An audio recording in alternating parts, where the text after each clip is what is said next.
ازيكم حبايب قلبي، عاملين ايه؟ يا رب دايما تكونوا بألف خير. وصفتنا النهارده زي ما انتوا شايفين كده، هنعمل مع بعضينا هريسة الفلفل.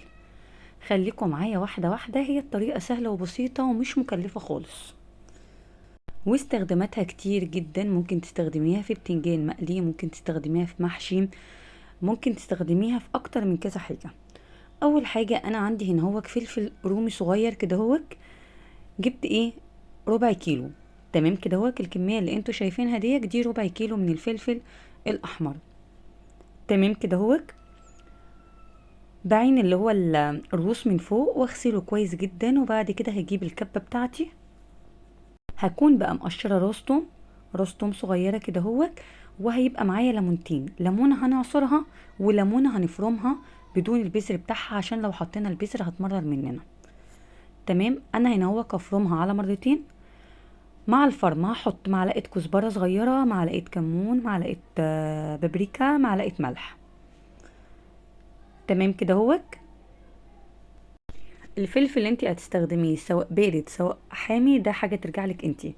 لو انت بتحبي الفلفل الحامي هتستخدمي الحامي، لو انت بتستخدمي اللي هو البارد هتجيبي البارد. بس هو اغلبيته بيبقى الفلفل اللي هو الحامي، فلفل الشطة.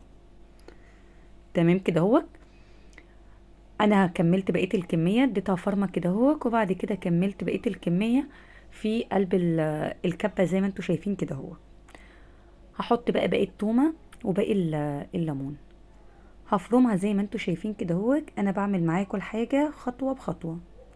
مرحله الفرم، حباها ناعمه قوي زي ما انا عاملاها كده، مش حبايه خشنه شويه، مفيش اي مشكله. تمام، بس انا هنا نعمتها زي ما انتوا شايفين كده وهفضيها بقى من قلب الكبه بتاعتي. خليكم معايا واحده واحده عشان لسه في اضافات هنضيفها. تمام، بعد ما فضيتها هبدا اضيف بقى خل حوالي 4 معالق كده مع 4 معالق زيت، مع الليمونه هعصرها زي ما انا قلت لكم في اول الفيديو. تمام، يبقى انا كده عصرت ليمونه وحوالي 4 معالق خل مع 4 معالق زيت. الزيت انا هنا استخدمت زيت زيتون، حابه تستخدمي زيت ذره مفيش اي مشكله، المتاح عندك استخدميه. وكده بتبقى الهريسه بتاعتي جاهزه. تقدري بقى تعملي بتنجان مقلي كده وتحشيها، او بتنجان مسلوق، بتبقى حلوة جدا بيها.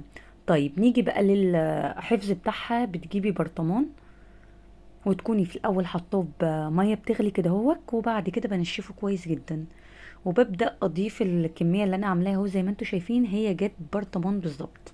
بصوا بسم الله ما شاء الله، ما فيش اسهل من كده. وكده تكون الهريسه بتاعتي جاهزه، اتمنى ان انتوا تجربوها. وده كده بيكون الفيديو بتاع النهارده، اتمنى ان هو يكون عجبكم، وبألف هنا وشفا على قلبكم.